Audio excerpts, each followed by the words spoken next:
আসসালামু আলাইকুম, কেমন আছেন সবাই? আমি চলে আসছি মসুরের ডালের খুবই মজাদার একটা রেসিপিটা হচ্ছে টমেটো কুচি, ধনিয়া পাতা, আলু দিয়ে মসুরের ডাল ভুনা। এটা আমার খুবই পছন্দের একটা রেসিপি। তো প্রথমে কড়াইয়ে দিয়ে দিব ডালগুলো আগে থেকে ভিজিয়ে পরিষ্কার করে নিয়ে নিয়েছি। দিয়ে দিলাম আলুগুলো কুচিয়ে নিয়েছি, কিছু রসুন কোয়া, কাঁচামরিচ, পেঁয়াজ কুচি, পরিমাণ মতো লবণ, আদা বাটা, জিরা বাটা, রাঁধুনি মিষ্টি সস বাটা, তেজপাতা, দারুচিনি, সাদা এলাচ, পরিমাণ মতো তেল, অল্প পরিমাণে পানি। এখানে হলুদটা আগে ইউজ করব না, কারণ হলুদটা আগে ইউজ করলে ডালটা ভালো করে সিদ্ধ হতে চায় না, এই জন্য হলুদটা আমি পরে ইউজ করব। তো ঢাকনা দিয়ে ডেকে 5 থেকে 7 মিনিটের মতো রেখে ডালটাকে মোটামুটি ভালো করে সিদ্ধ করে নিব।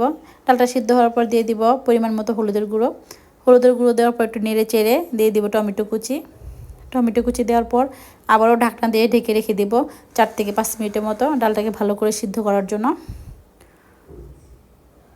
ডালটা মোটামুটি সিদ্ধ হয়ে গেছে, আলুটাও সিদ্ধ হয়ে গেছে। এবার দিয়ে দেবো ভাজি মশলার গুঁড়ো বলতে এখানে রয়েছে এলাচ, দারুচিনি, জিরা।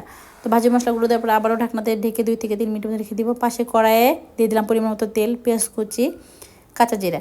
এবার এগুলোকে লাল লাল করে ভাজি করে বাগার বানিয়ে নিব। তো বাগারটা এবার আমি এই ডালের ভিতরে দিয়ে দিব। বাগারটা দেওয়ার পর ভালো করে নেড়ে চেড়ে এবার দিয়ে দিব ধনিয়া পাতা কুচি। এই পর্যায়ে ঢাকনা দিয়ে ঢাকার কোনো প্রয়োজন নাই। এটাকে চুলার উপরে রেখে 2 থেকে 3 মিনিটের মতো নেড়ে চেড়ে নামিয়ে নিলে রেডি হয়ে যাবে আলু, টমেটো, ধনিয়া পাতা দিয়ে মসুরের ডাল ভুনা। এই ভুনাটা এত বেশি মজার হয় যা বলার মতো না। এটা আমারও তো খুবই পছন্দের, আমার বাসার সবাই খুবই পছন্দ করে। এটা দেখতে যেরকম সুন্দর দেখায়, খেতেও খুবই মজা।